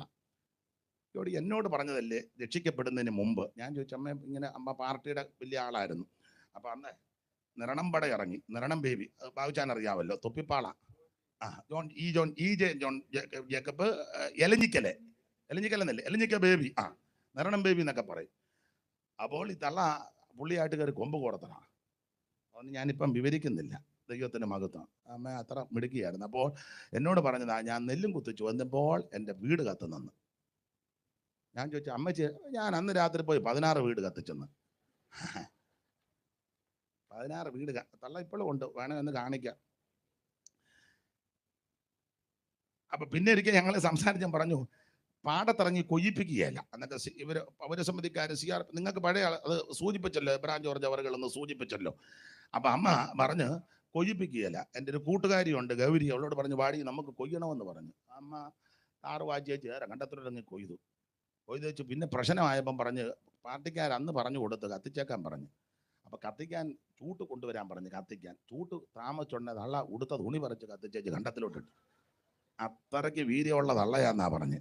പക്ഷെ ആ അമ്മ രക്ഷിക്കപ്പെട്ടു. ദൈവസ്നേഹത്തിന്റെ കാര്യമാണ് പറഞ്ഞ്. അമ്മ രക്ഷിക്കപ്പെട്ട് കൃപയിൽ വന്നു കഴിഞ്ഞ് ഒരു പരസ്യോഗത്തിന് നിന്നപ്പോൾ അമ്മയും കൂടെ നിന്ന പരസ്യോഗത്തിന് പ്രശ്നമുണ്ടായി. തള്ള കുഞ്ഞാടിനെ പോലെ നിന്നെന്നുള്ളതാണ്. അവരുടെ ആക്കമുള്ള കാലത്തായിരുന്നെങ്കിൽ. അപ്പൊ ഞാൻ പറഞ്ഞത് ഇതാണ് ദൈവസ്നേഹം. സ്തോത്രം. എത്ര പേര് ഉപദ്രവിക്കുന്നു, വെട്ടിക്കൊല്ലുന്നു, അടിക്കുന്നു, പീഡിപ്പിക്കുന്നു. തിരിച്ചടിക്കാത്ത എന്നാന്നറിയാമോ? എനിക്കടിക്കാൻ അറിയത്തില്ല, എന്നെ തല്ലിയാൽ നിന്നുകൊള്ളുക. ആദ്യത്തടിക്കാൻ ഞാൻ താഴെ വീഴും. ഇത്ര മണ്ണം ഉണ്ടെന്നേ ഉള്ളൂ. ഒറ്റ അല്ലേ അടിച്ചു നോക്കുക, അന്നേരം താഴെ വീഴും. അപ്പോൾ ആക്കമുള്ള പിള്ളേരുണ്ട്, അത് തിരിച്ചടിക്കത്തില്ല. എൻ്റെ കാര്യം എന്നാന്നറിയോ? ഈ സുവിശേഷം അതാ, ദൈവസ്നേഹമാ. യേശുവിൻ്റെ മാർഗം തിരിച്ചടിക്കുന്ന മാർഗമല്ല, അടിക്കുന്നതിന് വേണ്ടി പ്രാർത്ഥിക്കുന്ന മാർഗമാണ്. ഞങ്ങളെ ഉപദ്രവിക്കുന്ന, പീഡിപ്പിക്കുന്ന, ആക്ഷേപിക്കുന്ന, പരിഹസിക്കുന്നവർക്ക് വേണ്ടി പോയിരുന്ന് പ്രാർത്ഥിക്കും. എന്തിനാ? അവർ നശിച്ചു പോകാനല്ല, അവർ മുടിഞ്ഞു പോകാനല്ല. ദൈവമേ, അവരും ഈ സ്നേഹം രുചിച്ചറിയണം, അവരും യേശുവിനെ അറിയണം, അവരും യേശുവിൻ്റെ സ്നേഹം മനസ്സിലാക്കണം. അതാണ് ദൈവസ്നേഹം, അതാ യേശുവിൻ്റെ സ്നേഹം. അനുപമ സ്നേഹത്തിൻ അഴവും ഉയരവും, അനുപമ സ്നേഹത്തിൻ അഴവും ഉയരവും, അകലവും നീളവും അറിയുവാൻ കൊതിക്കുന്നേ. അകലവും നീളവും അറിയുവാൻ കൊതിക്കുന്നേ. ശ്രീയേശുനാഥ നിൻ സ്നേഹം സ്വർഗമോടി വെടിഞ്ഞു എന്നെ തേടി ധരയിൽ വന്ന, തേടി ധരയിൽ വന്ന സ്നേഹം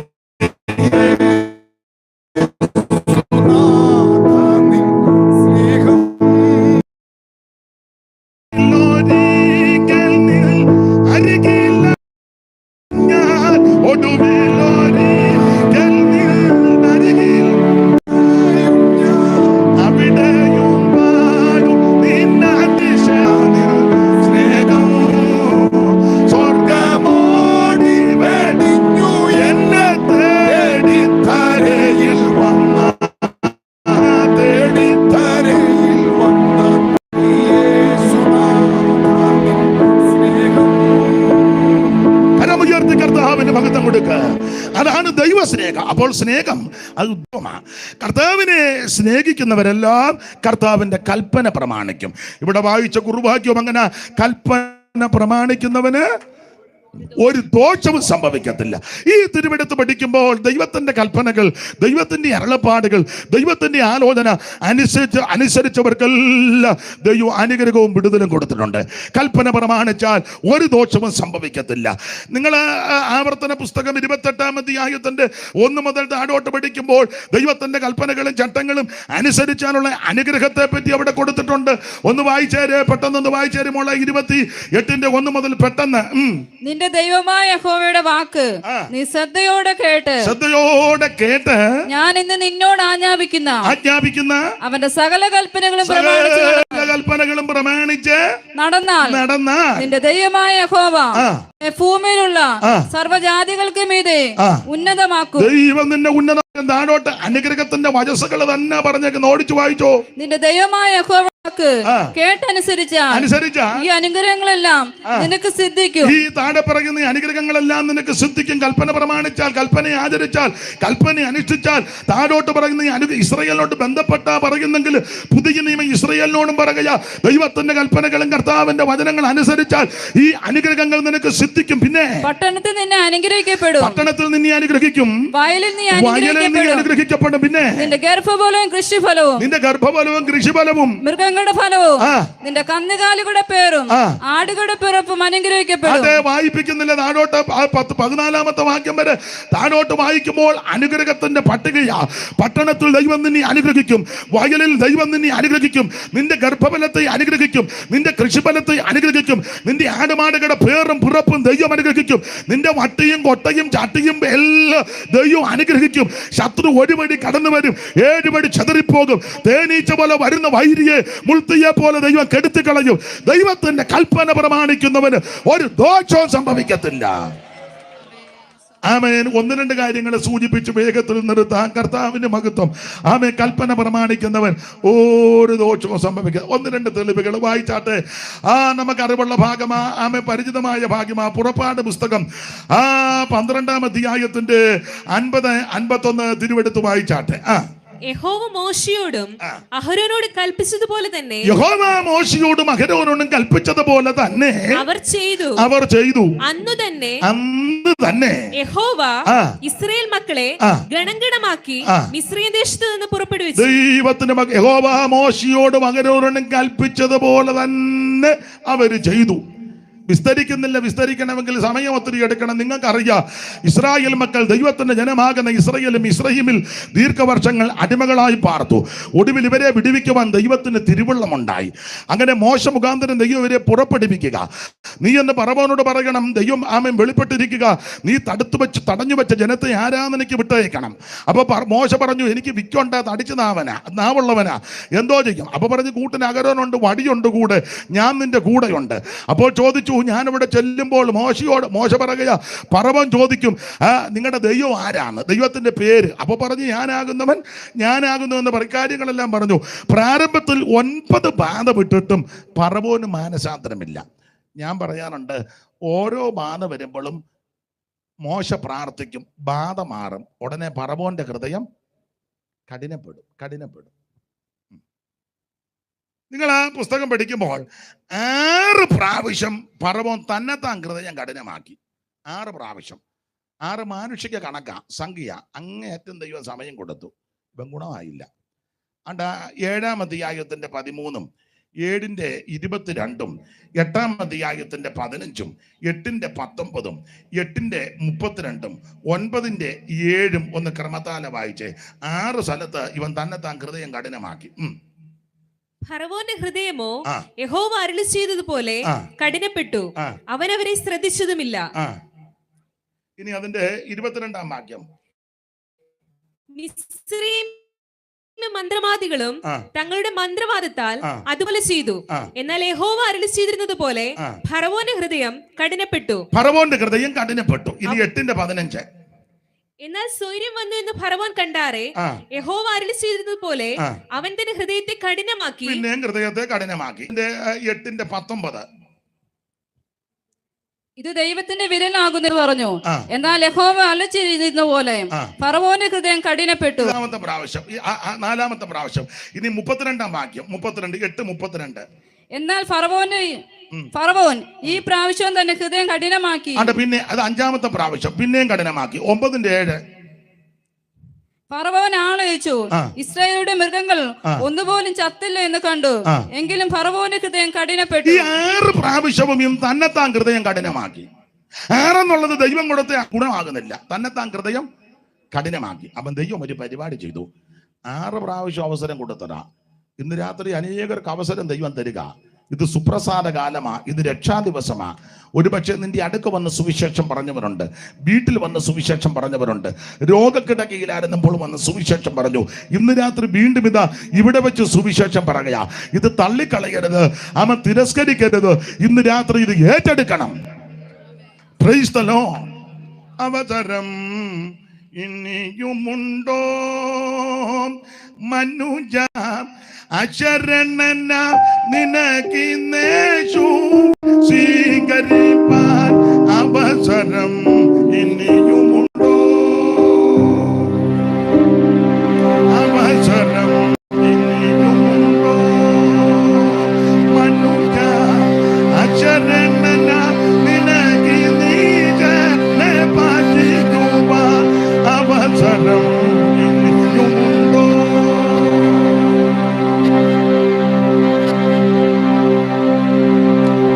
ശ്രദ്ധിക്കുക, ഇന്ന് രാത്രി ദൈവം നല്ല അവസരം തരികയാണ്. ദൈവത്തിന്റെ മഹത്വം.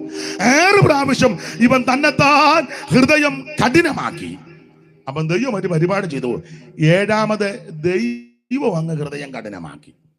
ആ 10:20 വായിച്ചോ. 10:20.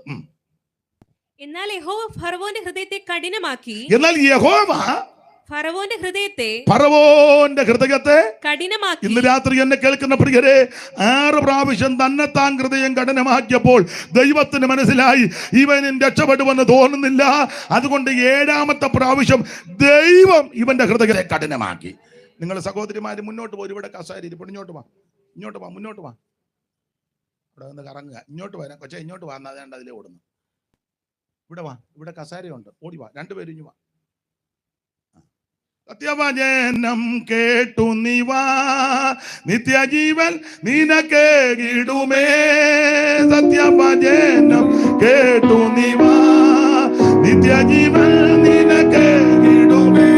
ഓ നിമ്പരു ജീവ പുസ്തകത്തിൽ ഉണ്മയായി ഇന്ന് എഴുതിടുമേ. വരുമേ സമയം യേശു വിളിച്ചിടുന്നു.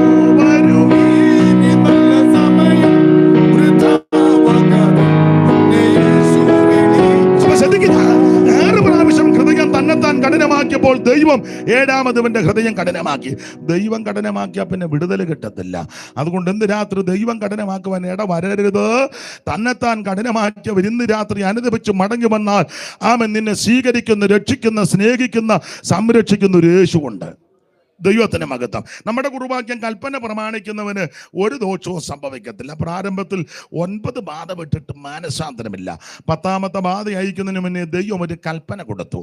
ആബീമ് മാസം 1 മുതൽ മാസത്തിന്റെ ആരംഭമായി 10ാം തീയതി ഒരു ആട്ടിൻകുട്ടിയെ തിരഞ്ഞെടുത്ത് 1 വയസ്സ് പ്രായമുള്ളത് ഊനമില്ലാത്തതുമാണുമായ ആട്ടിൻകുട്ടിയെ 14ാം തീയതി സന്ധ്യാസമയത്ത് അറുത്ത് ആട്ടിൻകുട്ടിയുടെ രക്തം ഒരു കിണ്ണത്തിലെടുത്ത് ഈസോപ്പ് ചെടിയുടെ കെട്ടിടത്തിൽ കിണ്ണത്തിൽ മുക്കി കട്ടിളക്കാർ 2 കുർമണിമേലും പുരട്ടണം. അന്ന് രാത്രി ആരും വീടിന് വെളിയിൽ ഇറങ്ങരുത്. ആ തീ ചുട്ട മാംസവും കയ്പുചീരയും പുളിപ്പില്ലാത്ത അപ്പവും കൂടെ ചേർത്ത് ഈ കുഞ്ഞാടിനെ ഭുജിക്കണം. അന്ന് രാത്രി അരകെട്ടി ചെപ്പിട്ട് അരമുറുക്കി തിടുക്കത്തോടെ തീ ചുട്ട ഈ മാംസം ഭുജിക്കണം. ഇതാണ് കൽപ്പന. ഈ കൽപ്പന അക്ഷരം പ്രതി അവരനുസരിച്ചു. കൽപ്പന പ്രമാണിക്കുന്നവന് ഒരു ദോഷവും സംഭവിക്കത്തില്ല. ദൈവത്തിന് മഹത്വം. ഈ ആട്ടിൻകുട്ടി ആരെന്ന് ചോദിച്ചാൽ യേശു ക്രിസ്തുവിന് നിഴല. കാരണം ആട്ടിൻകുട്ടി ഊനമില്ലാത്തതായിരിക്കണം.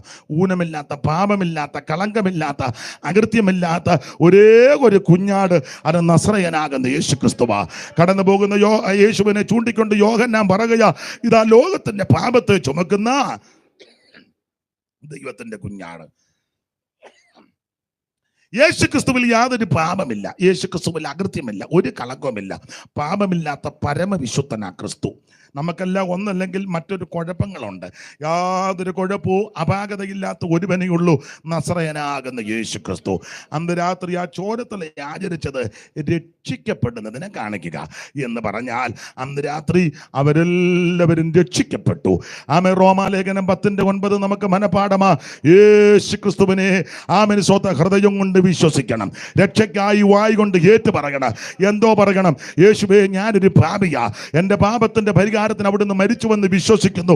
അവിടുത്തെ പരിശുദ്ധ രക്തം എൻ്റെ സകലങ്ങൾ പാപങ്ങളും പോക്കി ശുദ്ധീകരിക്കുമെന്ന് വിശ്വസിക്കുന്നു. ഇന്ന് രാത്രി എന്റെ പാപത്തെ ക്ഷമിക്കണം, എന്നെ രക്ഷിക്കണമെന്ന് ഇന്ന് രാത്രി പ്രാർത്ഥിക്കും. അവരെ രക്ഷിക്കും, യേശു അവരെ രക്ഷിക്കും.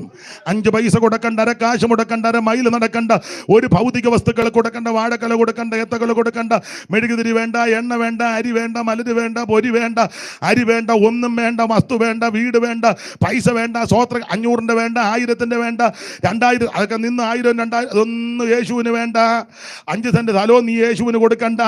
നിന്റെ പൂവങ്കോടിയും കൊടുക്കണ്ട, പടക്കോടിയും കൊടുക്കണ്ട, അരിയുണ്ടേം കൊടുക്കണ്ട, എള്ളുണ്ടേം കൊടുക്കണ്ട, ഒന്നും കൊടുക്കണ്ട. നിന്നെ അങ്ങ് കൊടുത്താൽ മതി. ഇന്ന് രാത്രി മുമ്പോട്ട് വന്ന് പറഞ്ഞാൽ മതി, യേശുവേ എൻ്റെ കയ്യിൽ ഒന്നുമില്ല, പക്ഷെ എന്നെ അങ്ങോട്ട് തരിക. യേശു നിന്നെ സ്നേഹിക്കുന്നു, യേശു നിന്നെ രക്ഷിക്കുന്നു. മതങ്ങൾ പഠിപ്പിക്കുന്നതെല്ലാം കൊണ്ടുവാ കൊണ്ടുവാ കൊണ്ടുവാ കൊണ്ടുവാ, അത് കൊണ്ടുവാ, ഇത് കൊണ്ടുവാ, അത് കൊണ്ടുവാ, ഇത് കൊണ്ടുവാ. എന്നാൽ യേശു പഠിപ്പിക്കുന്നത് ഒന്നും കൊണ്ടുവരണ്ട. നീ വെറും കൈയോടിഞ്ഞു വന്നാ മതി, നിന്നെ രക്ഷിക്കുന്ന ഒരു യേശുവുണ്ട്. ഞാൻ എൻ്റെ സാക്ഷ്യം പറഞ്ഞല്ലോ, ഞാൻ ക്ഷേത്ര ദർശനം നടത്തിയേച്ച് വരുമ്പോൾ ആ രക്ഷിക്കപ്പെടുന്നത്. അന്ന് എൻ്റെ നെറ്റിയിൽ കളവക്കുറിയുണ്ട്, ശരീരത്തുമുണ്ട്, കയ്യിൽ പ്രസാദമുണ്ട്. അതെല്ലാം അവിടെ വെച്ചേച്ച് വെറും കയ്യോടെ ഞാൻ മുമ്പോട്ട് ചെന്നു.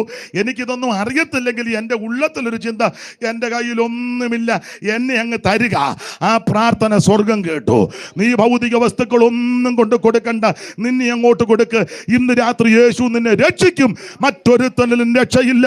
നാം രക്ഷിക്കപ്പെടുവാൻ ആകാശത്തിന് കീഴിൽ മനുഷ്യരുടെ ഇടയിൽ നൽകപ്പെട്ട ഒരേ ഒരു നാമം, അത് നസറയനാകുന്ന യേശുവിന്റെ നാമം. യേശു ക്രിസ്തു ഒരു വിഭാഗത്തിന്റെ ദൈവമല്ല. എപ്പോഴും ഞാൻ പറയും, കത്തോലിക്കന്റെ കുത്തകയല്ല ക്രിസ്തു. യാക്കോബ, ഓർത്തഡോക്സ്, റീത്ത്, ലത്തീൻ, London, CMS, Anglican, Salvation Army, brother, ബെന്തിക്കോസ്, ഒത്തിരി ഉണ്ട്. ഇവരുടെ ആരുടെയും കുടുംബ സ്വത്തോ കുത്തകയല്ല ക്രിസ്തു. ക്രിസ്തു മുഴുലോകത്തിന്റെ ദൈവമാ. ഏത് മതത്തിലും കുലത്തിലും കുടുംബത്തിലും നിറത്തിലും നിലവാരത്തിൽപ്പെട്ടവർക്കും യേശുവിനെ ആരാധിക്കാം, യേശുവിനെ അറിയാം, യേശുവിനെ അനുഗമിക്കാം, യേശുവിനെ സേവിക്കാം, യേശുവിനെ സ്നേഹിക്കാം. യേശു ക്രിസ്തു മുഴുലോകത്തിന്റെ ദൈവമാ. ഇന്ന് രാത്രി സ്നേഹിത, സുഹൃത്തെ, മാതാവേ, പിതാവേ, ഒന്നും കൊടുക്കണ്ട, നിന്നെ അങ്ങ് കൊടുക്ക്. ഇന്ന് രാത്രി യേശു നിന്നെ രക്ഷിക്കും. കടന്നുവാ കടന്നുവാ, യേശു നിന്നെ വിളിക്കുന്നു. കടന്നുവാ കടന്നുവാ, യേശു നിന്നെ വിളിക്കുന്നു. മാറിടാത്ത യേശുനാഥൻ മാറ്റും നിന്റെ വേദന.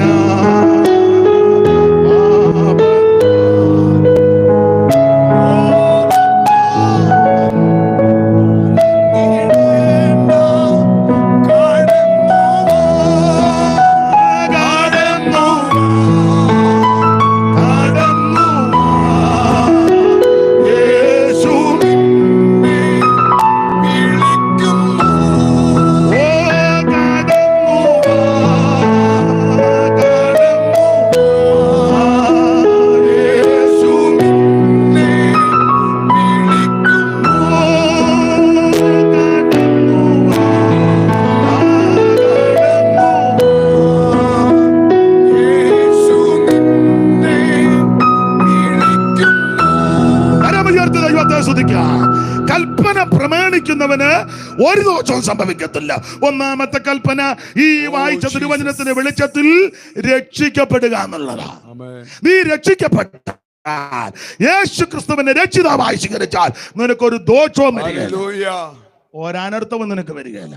ദൈവം നിന്നെ സൂക്ഷിക്കും. പെട്ടെന്ന് വായിക്കാൻ കൽപ്പന പ്രമാണിച്ച വേറൊരു വ്യക്തിയെ പറ്റി. രാജാക്കന്മാരുടെ 2-ാം പുസ്തകം 5-ാം അധ്യായത്തിന്റെ 14-ാം വാക്യം. അറിവുള്ള വാക്യമാ വായിച്ചോ. രാജാക്കന്മാരുടെ 2-ാം പുസ്തകം 5-ാം അധ്യായത്തിന്റെ 14-ാമത്തെ തിരുവെടുത്ത് വായിക്കാം. അപ്പോൾ അവൻ ചെന്ന് ദൈവപുരുഷന്റെ വചനപ്രകാരം യോർദാനിൽ 7 പ്രാവശ്യം മുങ്ങി. ശ്രദ്ധിച്ച് കേൾക്കണേ, മുങ്ങി. തളിച്ചെന്നല്ലേ, മുങ്ങി. വായിരു. അവന്റെ ദേഹം ആ. ചെറിയ ബാലന്റെ ദേഹം പോലെയായി. അവന്റെ ദേഹം ഒരു ചെറിയ ബാലകന്റെ ദേഹം പോലായി. കൽപ്പന പ്രമാണിക്കുന്നവന് ഒരു ദോഷവും സംഭവിക്കത്തില്ല. എനിക്ക് ഇതൊക്കെ എടുത്ത് വേറെ വാക്യങ്ങളും അതിന് തത്തുല്യമായ പാട്ടുമൊക്കെ ഉണ്ട് ചേർത്ത് ഇണക്കിയാ പറയുന്നത്. ഇന്ന് അതിന് മുതിരുന്നില്ല, പിന്നീട് അങ്ങനെ ഒരിക്കലാകട്ടെ. ദൈവത്തിന് മഹത്വം. അപ്പോൾ ശ്രദ്ധിക്കുക, ഇത് അരാം രാജാവിന്റെ സേനാപതി നയമാൻ കുസ്തമാണ്. ആള് പരാക്രമശാലിയാ, പക്ഷേ കുസ്തമ. അങ്ങനെയുള്ള എങ്കിലും അങ്ങനല്ലേ മോളെ 5-1 വായിച്ചേ പെട്ടെന്ന്. അരാം രാജാവിന്റെ സേനാപതിയായ നയമാൻ മുഖാന്തരം യഹോവ അരാമിന് ജയം നൽകിയത് കൊണ്ട് അവന്റെ യജമാനൻ അവനെ മഹാനും മാന്യനുമായി എണ്ണി. മാന്യനാണ്, മഹാനാണ്. പക്ഷേ അവൻ പരാക്രമശാലി എങ്കിലും, മാന്യനാണ്, മഹാനാണ്, പരാക്രമശാലിയാ എങ്കിലും കുഷ്ഠരോഗിയായിരുന്നു. അതാ എങ്കിലും, അതൊരു കുരുക്ക. എങ്കിലും പറയാ, അച്ചായൻ യോഗത്തിനെല്ലാം വരും, എങ്കിലും സ്തോത്രം പറയുകയല്ല. എങ്കിലുകാരൊത്തിരി ഉണ്ട്. അമ്മാമ്മ കടുക് വറക്കും പോലെ മറുഭാഷ പറയും, ഞൊണയും കൊതിയും പറയും. എങ്കിലും അതൊരു വിഷയമാണ്. പുള്ളി ധാരാളം പരസ്യോഗം നടത്തും, പക്ഷെ ആൾക്കാർക്കിട്ട് പാരവെങ്കിലും എന്നും പരസ്യമായിട്ട് തമ്പിയുടെ ഹൃദയമായിട്ട് അങ്ങ് ഇറങ്ങുക. അങ്ങനെ ഒരു ട്രാക്ട് ഉണ്ട് തമ്പിച്ചായ. ഉണ്ട് എൻ്റെ കയ്യിലും ഉണ്ടായിരുന്നു. ഉണ്ട്. തമ്പിയുടെ ഹൃദയം, തകരുന്ന കപ്പല്, നീ എങ്ങോട്ട്? പുള്ളിയോട് തന്നെ ചോദിക്കുന്ന നീ.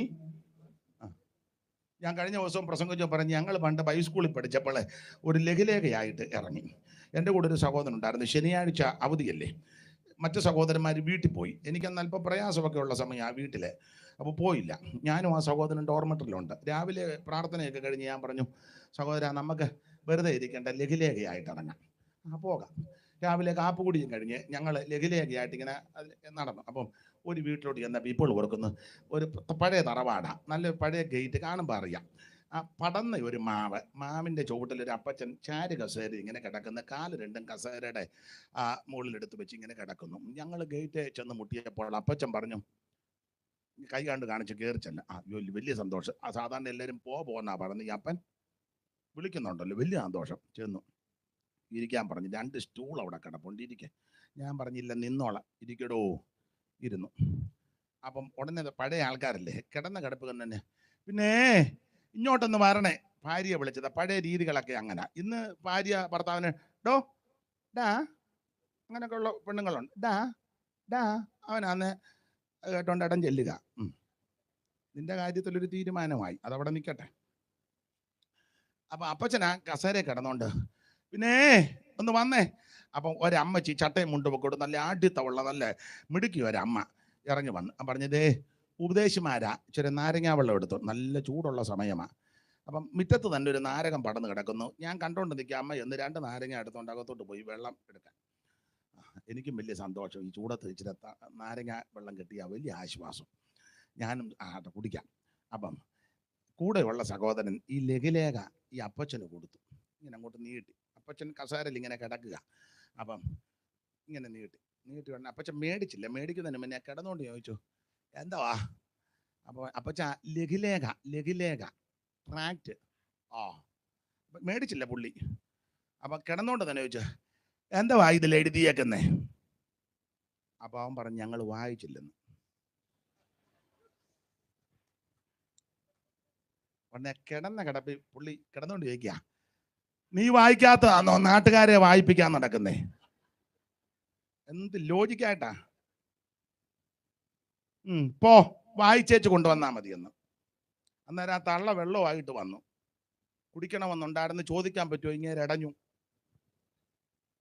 അപ്പൊ ഞാൻ എന്നാ കുഴപ്പമില്ല, എന്നാ വെള്ളം കുടിച്ചേച്ച് പോകുമെന്ന് നീ അപ്പം പറയുമെന്നാ ഞാൻ കരുതിയത്. പുള്ളി പറഞ്ഞില്ല, പോ വെള്ളം അങ്ങ് കൊണ്ടുപോ.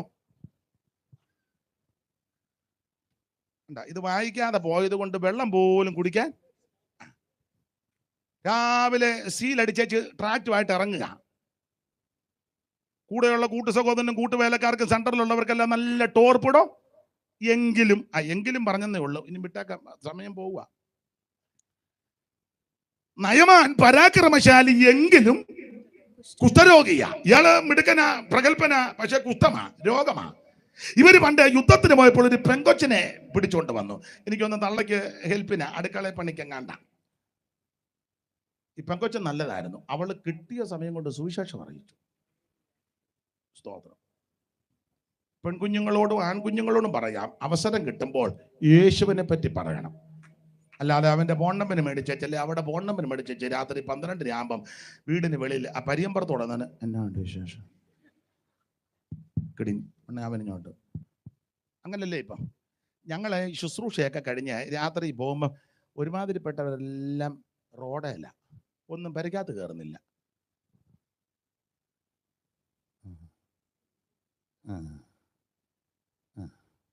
ഒരുത്തനോട് ഞാൻ പറഞ്ഞു, നിന്നെ പാമ്പ് കടിക്കുമെന്ന് പറഞ്ഞു.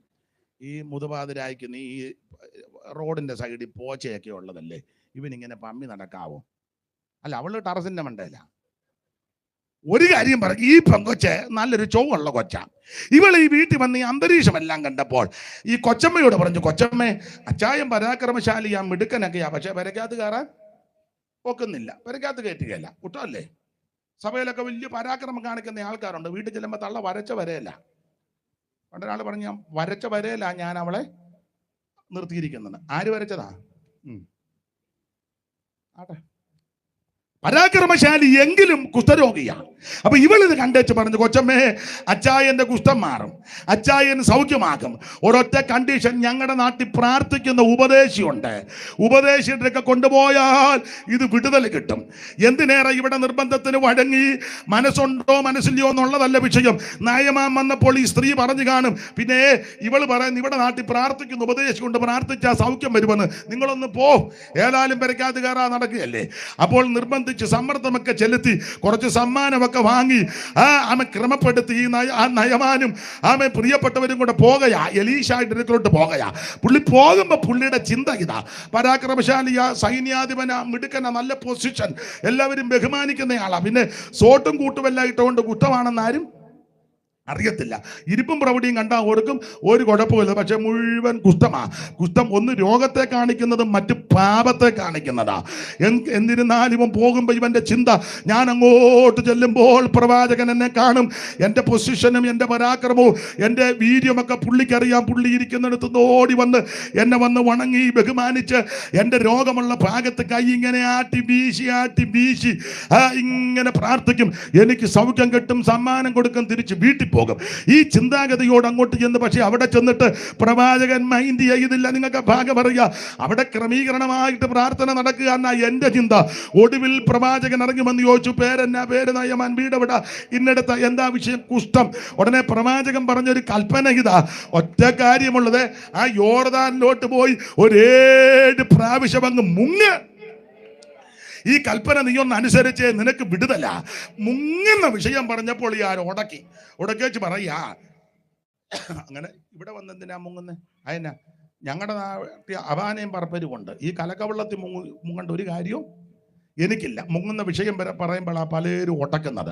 പാട്ടും പ്രാർത്ഥനയും തുള്ളലും ചാട്ടും ഒച്ചപ്പാടും ബഹളും, അല്ലലി അല്ലലി അല്ലലി അല്ലലി, സ്വോത്ര സ്വോത്ര, യേശുവേ നന്ദി നന്ദി നന്ദി എന്നൊക്കെ നല്ല വാതോരാതെ പറയും. മുങ്ങുന്ന വിഷയം വരുമ്പോൾ കയറി ഉടക്കും. അപ്പോൾ നയമാൻ ഇത് തന്നെ, മുങ്ങുന്ന വിഷയം വന്നപ്പോൾ ഉടക്കേച്ച് പറയുക, ഞങ്ങളുടെ ഇവിടെ അമാനയും പറപ്പനുമുണ്ട്, പിന്നെ യോർദാൻ കലക്കവെള്ളത്തിൽ മുങ്ങണോ? അപ്പൊ കൂടെയുള്ളൊരുത്തന് വെളിവുള്ള ഒരുത്തനുണ്ട്, വെളിവുള്ള ഒരുത്തൻ മതി. അവൻ വന്ന് പറഞ്ഞ്, തിരുമേനി മുങ്ങാനല്ലേ പറഞ്ഞോളൂ, കട്ടിയായിട്ടുള്ള പണിയൊന്നും പറഞ്ഞില്ലല്ലോ, 2 കിൻഡൽ കല്ലും കൂടെ കഴുത്തെ കെട്ടി മുങ്ങാൻ പറഞ്ഞോ? ഇല്ലല്ലോ, വെറുതെ അങ്ങ് മുങ്ങ, ഏതായാലും വന്നതല്ലേ മുങ്ങ, നമുക്കൊന്ന് നോക്കാം. അങ്ങനെ ഒരുത്തൻ വെളിവുള്ളവൻ പറഞ്ഞപ്പോൾ എന്താ വരുന്നതെടുത്ത് വെച്ച് കാണാന്ന് ഓർത്ത് ഇങ്ങേരി എന്ന് ആ ദൈവപുരുഷന്റെ കൽപ്പന പ്രകാരം യോർദാനിൽ 7 പ്രാവശ്യം മുങ്ങി. നമ്മൾ വായിച്ചത് 7ാമത്തെ പ്രാവശ്യം മുങ്ങി പൊങ്ങിയപ്പോൾ അവന്റെ ദേഹം ഒരു ചെറിയ ബാലകന്റെ ദേഹം പോലായി. ഇന്ന് രാത്രി കൽപ്പന പ്രമാണിച്ചാൽ നിനക്ക് രോഗശാന്തി ഉണ്ടാകും. നിന്റെ മാറാരോഗത്തെ, തീരാവ്യാധികളെ, കെടുതികളെ മാറ്റി സൗഖ്യമാക്കാൻ കഴിവുള്ള ഒരു യേശുവുണ്ട്. ആശുപത്രിക്കാർ ഉപേക്ഷിച്ചായിരിക്കും, ചിലപ്പം ബ്രെയിൻ ട്യൂമർ ആയിരിക്കും, ക്യാൻസർ ആയിരിക്കും, കിഡ്നി പ്രോബ്ലം ആയിരിക്കും.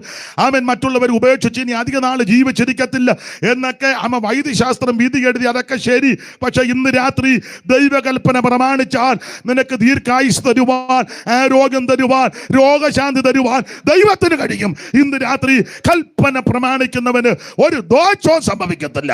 ഒന്ന്, രക്ഷിക്കപ്പെടുക. രണ്ട്, മുങ്ങുക. വെള്ളത്തിൽ മുങ്ങി സ്നാനപ്പെടണം. അതാ ശരിയായ സ്നാനമോ ജഡത്തിന്റെ അഴുക്ക് കളയാനല്ല. ദൈവത്തോട് നല്ല മനസ്സാക്ഷിക്കുക. യേശുവിനെ ധരിക്കുവാൻ, യേശുവിനോട് ചേരുവാൻ, അവിടുത്തെ മരണ അടക്ക പുനരുത്ഥാനത്തോട് ഏകീഭവിക്കുന്നത് ആ സ്നാനം ഇന്ന് രാത്രി അത് നീ അനുഷ്ഠിച്ചാൽ നിനക്കും നിന്റെ കുടുംബത്തിനും ഒരു ദോഷവും വരികയില്ല. കൽപ്പന പ്രമാണിക്കുന്നവന് ഒരു ദോഷവും സംഭവിക്കത്തില്ല. ഒരു വാക്യം കൂടെ വായിച്ച് അപ്പോസ്തല പ്രവൃത്തി 1:4 വായിച്ചോ. പെട്ടെന്ന് 1:4. അങ്ങനെ അവൻ അവരുമായി കൂടിയിരിക്കുമ്പോൾ അവരോട്, നിങ്ങൾ യെരൂശലേമിൽ നിന്ന് വാങ്ങിപ്പോകാതെ എന്നോട് കേട്ട പിതാവിന്റെ വാഗ്ദത്തത്തിനായി കാത്തിരിക്കണം. ഇത് കൽപ്പനയാ. നമ്മുടെ കർത്താവാകുന്ന യേശുക്രിസ്തു കൊരിന്ത്യർ ലേഖനത്തിൽ പൗലോസ് പറയും പോലെ തിരുവെടുത്തം പ്രകാരം ജീവിച്ച്, തിരുവെടുത്തം പ്രകാരം മരിച്ചു, തിരുവെടുത്തം പ്രകാരം അടക്കപ്പെട്ടു, തിരുവെടുത്ത് പറഞ്ഞ പോലെ ഉയർത്തെഴുന്നേറ്റ് തന്റെ അടിമ ശിഷ്യന്മാർക്കെല്ലാം പ്രത്യക്ഷപ്പെട്ടു. ആദ്യം മറിയയ്ക്ക്, പിന്നെ കേബാവിന്, 12 പേർക്ക്, എമ്മവസിൽ പോയവർക്ക്, കടക്കര വെച്ച് ബഥാന്യ വെച്ച് മുറികടച്ചിട്ടപ്പോൾ തോമസ് ഉള്ളപ്പോൾ 500-ലധികം പേർക്ക് പൗലോസ് പറഞ്ഞു, ഒടുവിൽ അകാലപ്രതിമുള്ള എനിക്കും പ്രത്യക്ഷപ്പെട്ടെന്ന. അങ്ങനെ അടിമ ശിഷ്യന്മാർക്കെല്ലാം പ്രത്യക്ഷപ്പെട്ട് ഒടുവിൽ ഇവരെയെല്ലാം കൂടെ കൂട്ടി ബഥാന്യോളം കൊണ്ടുപോയി അന്ത്യകൽപ്പന കൊടുത്തു. മത്തായി 28, മർക്കോസ് 16, ലൂക്കോസ് 24, അപ്പോസ്തല പ്രവൃത്തി 1-ാം അധ്യായത്തിന് ഇപ്പോൾ വായിച്ച 4 മുതലുള്ള വാക്യം. അന്ത്യകൽപ്പന. ആ അന്ത്യകൽപ്പന കൊടുത്തതിന്റെ പ്രധാനപ്പെട്ട കൽപ്പനയാ, നിങ്ങൾ എന്നോട് കേട്ട പിതാവിന്റെ വാഗ്ദത്തത്തിന് വേണ്ടി കാത്തിരിക്കണം. യെരൂശലേം വിട്ടു പോകരുത്. എന്തിനേറെ പറഞ്ഞേച്ചവർ നോക്കി നിൽക്കുമ്പോൾ യേശു മുകളിലോട്ട് പോയി. ശിഷ്യവൃന്ദമെല്ലാം നോക്കി നിൽക്കുക. ഒരു മേഘം വന്ന് മൂടി അവനെ മറച്ചു. അവൻ അവരുടെ കാഴ്ചയ്ക്ക് മറഞ്ഞു. അപ്പോൾ ശുഭ്രവസ്ത്രധാരികളായ 2 ദൂതന്മാർ വന്ന് പറഞ്ഞു, ഗലീല പുരുഷന്മാരെ, നിങ്ങൾ ആകാശത്തിലേക്ക് നോക്കി നിൽക്കുന്നത് എന്ത്? നിങ്ങളെ വിട്ട് സ്വർഗാരോഹണം ചെയ്ത ഈ യേശുവിനെ സ്വർഗത്തിലെ പോകുന്നവനായി നിങ്ങൾ കണ്ടതുപോലെ വീണ്ടും തിരിച്ചു വരും. ആ തിരിച്ചു വരുമെന്ന് അരുളി ചെയ്ത കർത്താവിന്റെ കൽപ്പനയാ, നിങ്ങൾ യെരൂശലേമിൽ എന്നോട് കേട്ട പിതാവിന്റെ വാഗ്ദത്തത്തിന് വേണ്ടി കാത്തിരിക്കണം. അവൻ കൽപ്പന പ്രമാണിക്കുന്നവന് ഒരു ദോഷവും സംഭവിക്കത്തില്ല. ശിഷ്യവൃന്ദങ്ങളെല്ലാം കാത്തിരുന്നു. അപ്പോസ്തല പ്രവൃത്തി 2-ാം അധ്യായം പഠിക്കുമ്പോൾ അവൻ പെന്തക്കോസ്ത് നാൾ വന്നപ്പോൾ പെട്ടെന്ന് അവൻ കൊടുങ്കാറ്റടിക്കുന്നത് പോലെ അവനത് മുടക്കമുണ്ടായി ഇരുന്നിരുന്ന വീട് മുഴുവൻ നിറച്ചു. അവൻ അഗ്നിജ്വാല പോലെ പ്രത്യക്ഷമായ നാവുകൾ അവർക്ക് പ്രത്യക്ഷപ്പെട്ട് ഓരോരുത്തരുടെ മേൽ പതിഞ്ഞു. എല്ലാവരും പരിശുദ്ധാത്മാവ് നിറഞ്ഞവരായി അന്യഭാഷ പറഞ്ഞ് ദൈവത്തെ മഹത്വപ്പെടുത്തി. ഇന്ന് രാത്രി എന്നെ കേൾക്കുന്ന പ്രിയരെ, കൽപ്പമാണിക്കുന്നവന് ഒരു ദോഷവും സംഭവിക്കത്തില്ല. ആമേനാണ് അഭിഷേകത്തിന്റെ ശക്തി. ഇന്ന് രാത്രി അഭിഷേകം പ്രാപിക്കണം. അഭിഷേകം പ്രാപിക്കാത്തവരിൽ അഭിഷേകം പ്രാപിക്കണം. നമ്മുടെ പോരിന്റെ ആയുധം ജഡീകമല്ല, കോട്ടകളെ ഇടിക്കുന്ന ദൈവശക്തിയാണ്. അപ്പൊ ഞങ്ങൾ സങ്കല്പങ്ങളും വിചാരങ്ങളും ക്രിസ്തുവിന്റെ പരിജ്ഞാനത്തിന് വിരോധമായി പൊങ്ങുവരുന്ന ഉയർച്ചകളെ പിടിച്ചടക്കും. കൽപ്പന പ്രമാണിക്കുന്നവന് ഒരു ദോഷവും സംഭവിക്കത്തില്ല. ഒന്നാമത്തെ കൽപ്പനയാണ് മാനസാന്തരപ്പെട്ട് രക്ഷിക്കപ്പെടുക. രണ്ടാമത്തെ പ്രധാന കൽപ്പനയാണ് വെള്ളത്തിൽ മുങ്ങി സ്നാനപ്പെടുക. മൂന്നാമത്തെ പ്രധാന കൽപ്പനയാണ് ആത്മാഭിഷേകം പ്രാപിച്ച് ദൈവത്തെ ആരാധിക്കുക. ഈ കൽപ്പന പ്രമാണിച്ചാൽ ഒരു ദോഷവും വരിക. ഇനി പ്രസംഗിക്കുന്നില്ല, വാക്യം വായിച്ചങ്ങ് നിർത്തിയേക്കാം. കൊരിന്ത്യർക്ക് എഴുതിയ 2-ാം ലേഖനമേ 6-ാം അധ്യായത്തിന്റെ 14 മുതൽ വായിച്ചങ്ങ് നിർത്താം. പെട്ടെന്ന് വായിച്ചോ. കൊരിന്ത്യർക്ക് എഴുതിയ 2-ാം ലേഖനം 6-ാം അധ്യായത്തിന്റെ 14 മുതൽ ഓടിച്ച് വായിച്ചോ. വ്യാഖ്യാനിക്കുന്നില്ല, വായിച്ചു വിട്ടോ. നന്നായി. നിങ്ങൾ അവിശ്വാസത്തോട് ഇണയില്ലാ പിണ കൂടരുത്. നീതിക്കും അധർമ്മത്തിനും തമ്മിൽ എന്തോ ഒരു ചേർച്ച, വെളിച്ചത്തിന് ഇരുളിനോട് എന്തോ ഒരു കൂട്ടായ്മ, ക്രിസ്തുവിനും ബലിയാലിനും തമ്മിൽ എന്ത് പൊരുത്തം. അല്ല വിശ്വാസിക്ക് അവിശ്വാസിയുമായി എന്ത് ഓഹരി, ദൈവാലയത്തിന് വിഗ്രഹങ്ങളോട് എന്ത് യോജിത. നാം ജീവനുള്ള ദൈവത്തിന്റെ ആലയമല്ലോ. ഞാൻ അവരിൽ വസിക്കുകയും അവരുടെ ഇടയിൽ നടക്കുകയും ചെയ്യും. ഞാൻ അവർക്ക് ദൈവവും അവരെനിക്ക് ജനവുമാകുമെന്ന് ദൈവം അരുളി ചെയ്തിരിക്കുന്നു. അതുകൊണ്ട് അവരുടെ നടുവിൽ നിന്ന് പുറപ്പെട്ട് വേർപെട്ടിരിക്കണം. കൽപ്പന എന്ന് പറഞ്ഞാൽ വേർപാട് പാലിക്കണം. വേർപാട് പാലിക്കുന്ന നിനക്കൊരു ദോഷവും വരികയല്ല. ഞാൻ എപ്പോഴും പറയും, നിങ്ങൾക്ക് പറഞ്ഞു കേട്ടിട്ടുമുണ്ട്, നാടോടുമ്പോൾ നടുവേ ഓടുന്നതല്ല പെന്തിക്കോസ്. ചേരത്തിൽ നിന്ന് നാട്ടിൽ ചെല്ലുമ്പോൾ നടത്തുണ്ടെന്നാന്ന് പറയുന്നത് നല്ല പെന്തിക്കോസ്.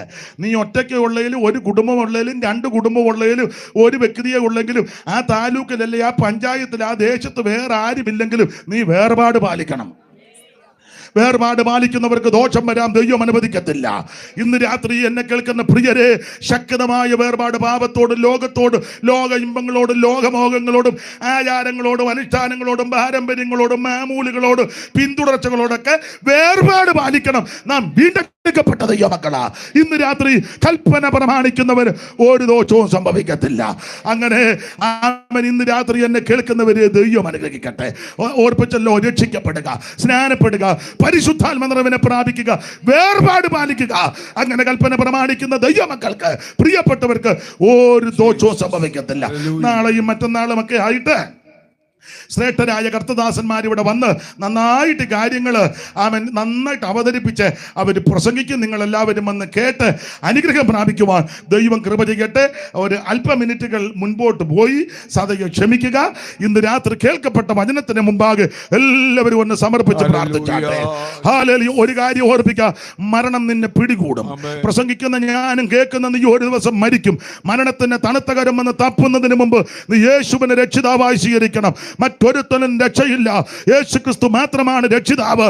ആമേൻ. കർമ്മമാർഗം കൊണ്ടോ പുണ്യപ്രവൃത്തി കൊണ്ടോ ഒന്നും സ്വർഗത്തിൽ പോകത്തില്ല. സ്വർഗത്തിൽ പോകണമെങ്കിൽ യേശു ക്രിസ്തുവിനെ രക്ഷിതാവായി സ്വീകരിക്കണം. അതിന് ഈ ശുശ്രൂഷയും വരും ദിവസങ്ങളിലെ ശുശ്രൂഷ ഉതകട്ടെ എന്ന് പ്രാർത്ഥിച്ചും അനുഗ്രഹിച്ചും ആശീർവദിച്ചും എന്നെ ശുശ്രൂഷയ്ക്ക് ക്ഷണിച്ച പ്പെട്ട കർത്തദാസന്മാർക്ക്, ചുമതലപ്പെട്ടവർക്ക് ഒരിക്കൽ കൂടി നന്ദി ചൊല്ലുന്നു. കരമുയർത്തി കർത്താവിന് മഹത്വം കരയറ്റാം. ഒരിക്കൽ കൂടി ഹല്ലേലൂയ പാടിയാട്ടെ. ഒരിക്കൽ കൂടി ഹല്ലേലൂയ പാടാ. ശക്തിയോടെ ഹല്ലേലൂയ പാടിയാട്ടെ. ആ പഴയ വരികൾ എല്ലാവരും ചേർന്ന് പാടി ഇന്ന് രാത്രി നമുക്ക് പിരിയാം. തീരാത്ത പാപം വ്യാധിയെയും മാറാത്ത എല്ലാ ബലഹീനവും, തീരാത്ത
ശുശ്രൂഷക്കായി കർത്താവിന്റെ ദാസിയും ഓർമ്മയോർത്ത് ദൈവത്തെ സ്തുതിക്കുന്ന ദൈവം ആയുസ്സും ആരോഗ്യ നന്മകളും കൊടുക്കട്ടെ. കൽപ്പന പ്രമാണിക്കുന്നവരെ ഒരു ദോഷവും സംഭവിക്കത്തില്ല.